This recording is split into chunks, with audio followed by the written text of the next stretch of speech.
मंत्रालय के दिशा निर्देश के अनुसार शहर के विभिन्न स्थानों पर कोरोना से बचने के लिए काढ़ा व कुछ अन्य दवाएं भी वितरित की जा रही हैं।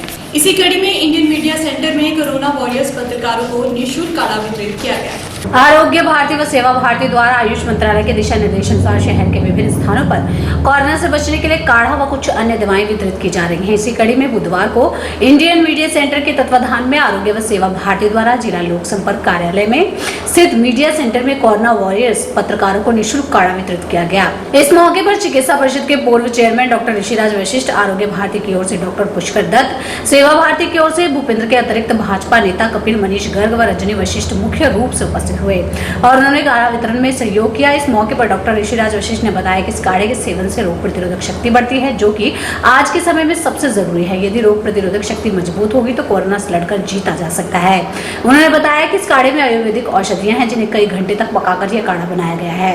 उनका कहना था कि वे पहले चाहते थे कि आयुर्वेदिक दवाओं के मिश्रण को वितरित किया जाए, लेकिन बाद में उन्होंने यह योजना छोड़कर तैयार काढ़ा बनाने की योजना बनाई और इसे वितरण करने में जुट गए ताकि जनता का कल्याण हो सके। गौरतलब है कि इससे पूर्व भी डॉक्टर ऋषिराज वशिष्ठ द्वारा डेंगू के इलाज के लिए काढ़ा तैयार किया जाता रहा है और निःशुल्क लोगों में वितरित किया जाता रहा है। उन्होंने कहा कि कोरोना से भयभीत होने की जरूरत नहीं है, बस सरकार के दिशा निर्देशों की पालना की जाए और जीवन उसी के अनुसार जिया जाए।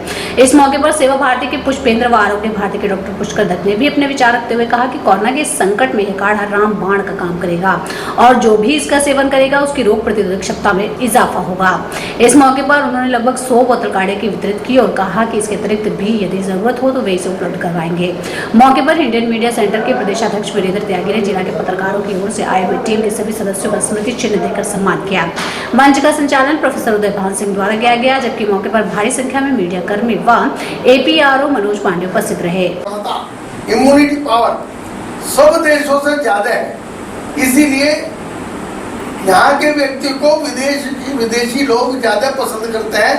ये ज्यादा घंटे काम करके भी इनको थकान नहीं होता और रोग से लड़ने की क्षमता अपने आप ज्यादा बढ़ती है। लेने हैं अभी तो दे दो और 2 दिन तक लेनी है। 2 लोगों की दवाई है, 8 खुराक बनेंगी, 4 एक की 4 एक की। 5 साल से छोटे बच्चों को नहीं देनी है, गर्भवती महिला को नहीं देनी है और परसों शाम यानी कि 1 दिन का आज और 2 दिन आगे के बाद नहीं लेनी है। टोटल 3 दिन के बाद हमें नहीं लेनी है। जो बच्चे 5 साल से 10 साल के बीच हैं उनको 2-2 ढक्कन देनी है। ये तो हमारा दवाई की बात रही है। साथ में हम कुछ और हम घरेलू भी कर सकते हैं। इसके साथ साथ हल्दी वाला दूध, जिसको गोल्डन मिल्क भी बोलते हैं, उसका सेवन आप लोग जरूर कीजिए, क्षमता को और ज्यादा इंक्रीज करेगा। एक काम और कर सकते हैं, जैसे हम लोग फील्ड में रहते हैं तो डस्ट पार्टिकल्स भी हम इनहेल कर जाते हैं। हालांकि मास्क लगा हुआ फिर भी कहीं ना कहीं से संभव हो सकता है। तो उस स्थिति में हम लोग आयुर्वेद में तो उसको नस्य बोला है, प्रतिमर्श नस्य। तो जनरल भाषा में हम जो नाक में हम बिंदु डालते थे, तेल डालते थे, चाहे वो सरसों का तेल हो सकता है, तिल का तेल हो सकता है या गाय का घी या आयुर्वेद में अड़ू तेल। जिलाध्यक्ष और मेरे सभी मीडिया के बंधु, मेरे भाई, जैसे कि आपको पता ही है कि हम कोरोना संकट से जूझ रहे हैं इस समय और उसका इलाज भी सिर्फ एक ही है कि हम अपने रोग प्रतिरोधक शक्ति को बढ़ाएं। रोग प्रतिरोधक शक्ति बढ़ाने के कई वो हो सकते हैं इलाज है उसके, जैसे बताया गोल्डन मिल्क पियो या काढ़ा पियो या कोई फ्रूट लो, कुछ भी लो। उन सभी में से एक डॉक्टर साहब द्वारा तैयार किया गया ये काढ़ा है।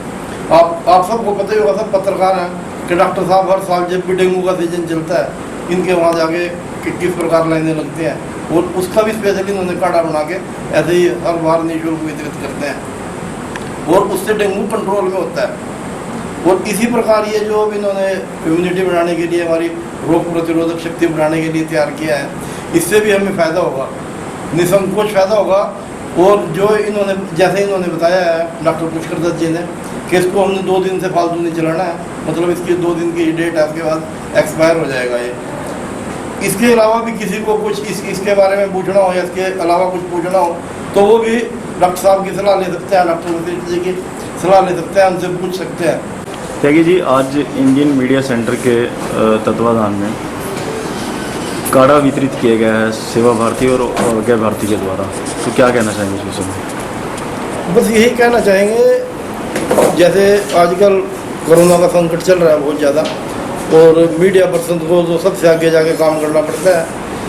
तो अगर ये अपनी इम्यूनिटी सिस्टम को मजबूत रखेंगे तो हो सकता है आगे कोरोना से बचाव हो सके।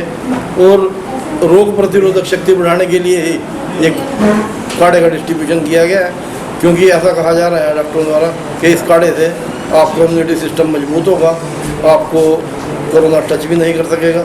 तो ये इन्हीं सभी बातों को ध्यान में रखते हुए इसका डिस्ट्रीब्यूशन आज करवाया गया सभी मीडिया पर्सन के लिए। डॉक्टर साहब, जिस प्रकार आरोग्य भारती और सेवा भारती के संयुक्त तत्वाधान में निरंतर कई दिनों से काढ़े का वितरण किया जा रहा है प्रतिरोधक क्षमता बढ़ाने के लिए, और आज इसी कड़ी में इंडियन मीडिया सेंटर के तत्वाधान में भी इस कार्यक्रम का आयोजन किया गया है, तो क्या कहना चाहेंगे कि जो ये काढ़ा है किस प्रकार आप समाज की सेवा कर रहे हैं और कहाँ तक ये फायदेमंद है? ये आयुष मंत्रालय द्वारा प्रचारित किया जा रहा है इस काढ़े को। हमारा समाज फिर भी इसको खरीद करके बनाकर पी नहीं रहा। तो हमने एक बार सोचा था वे औषधियाँ पैकेट पकड़ा दिए जा सूखे, फिर भी जब देखा कोई स्तर तैयार नहीं है तो अपने आप इसमें समय लगा करके और तैयार करके दे रहे हैं ताकि लोगों का अधिक उपकार कर सकें। डॉक्टर साहब, समाज के विभिन्न क्षेत्रों में निरंतर आप ये काढ़ा वितरित कर रहे हैं और आज एक अलग सा ही एक अनुभव मिला है कि आज मीडिया के लोगों से आप मिले हों, क्योंकि जिस प्रकार आपने वक्तव्य में भी कहा है कि जो मीडिया के लोग हैं वो निरंतर बाहर रहते हैं, अलग अलग लोगों से मिलते हैं, तो किस तरह का अनुभव रहा है, क्या शेयर करना चाहेंगे? लोगों ने बहुत बढ़ चढ़ के ये तो जागृति आई है कि वो मास्क स्वतः लगाने लगे हैं। और हमारे पास जो आते हैं हम वहाँ पर तो जहाँ जहाँ जा रहे हैं उसका पूरा ध्यान रख करके सोशल डिस्टेंस का बैनर लगे होते हैं, सोशल डिस्टेंस SMS करके डिटेल देते हैं, उसमें उनको समझाते भी हैं। लेकिन उस सब के बावजूद भी थोड़ी बहुत ही वो सबको हम वो नहीं कर सकते, हमारे पास इतनी टीम नहीं है। दूसरे हम चाहते हैं किसी तरह औषधि उनके पास पहुंच जाए। डॉक्टर पुष्कर, जिस प्रकार अभी डॉक्टर साहब ने बताया कि काढ़ा किस प्रकार काम कर रहा है ये और किस प्रकार ये तैयार किया जा रहा है, तो इसका जो सेवन है, इसकी सेवन की विधि के बारे में बताइए, और क्या इसके विकल्प के तौर में भी घर में भी कुछ ऐसा कर सकते हैं लोग? इसमें जो हमने यानी कि काढ़ा तैयार किया है, इसमें भारत सरकार ने, जो केंद्र सरकार ने, आयुष मंत्रालय ने निर्देश दिए हैं जिन जिन कंटेंट्स के वो इसमें समावेश किया गया है, जैसे काली मिर्च, तुलसी, दालचीनी, सौंफ और मुनक्का। फिर उसके बाद एक रिसर्च हो रहा है कि अश्वगंधा का इसमें अच्छा खासा रोल है इम्यूनिटी को बूस्ट अप करने में। जो हमें वीकनेस फील होती है उसके लिए नर्वाइन टॉनिक के रूप में भी हम अश्वगंधा का प्रयोग करते हैं। तो अश्वगंधा को भी हमने इसमें डाला है और मुलैठी को भी इसमें डाला है। तो टोटली 7 कंटेंट हो गए। इन सब से मिलके हमने मिलाकर तैयार किया है एक क्वाथ। और इसमें 25-25 ml हमने इसकी डोज निर्धारित की है। जो अडल्ट हैं उनको 25-25 ml और जो 5 से 10 साल के बच्चे हैं उनको 10-10 ml देनी है, और जो प्रेग्नेंट हैं उनको नहीं देनी है। और इसकी वैलिडिटी हमने 2 दिन तक हम इसका प्रयोग कर सकते हैं। और तो जैसे विकल्प के तौर पे हम हमारी रसोई में इसमें सारी चीज़ें ही अवेलेबल होती हैं। हम काली मिर्च, सौंठ, तुलसी और मुनक्का, दालचीनी, इनका हम सब मात्रा में लेके प्रयोग कर सकते हैं। इनको उबाल के 8 गुने पानी में हम इनको उबालें, चौथाई शेष रह जाए तो उसकी हम 25-25 ml की खुराक बनाएंगे।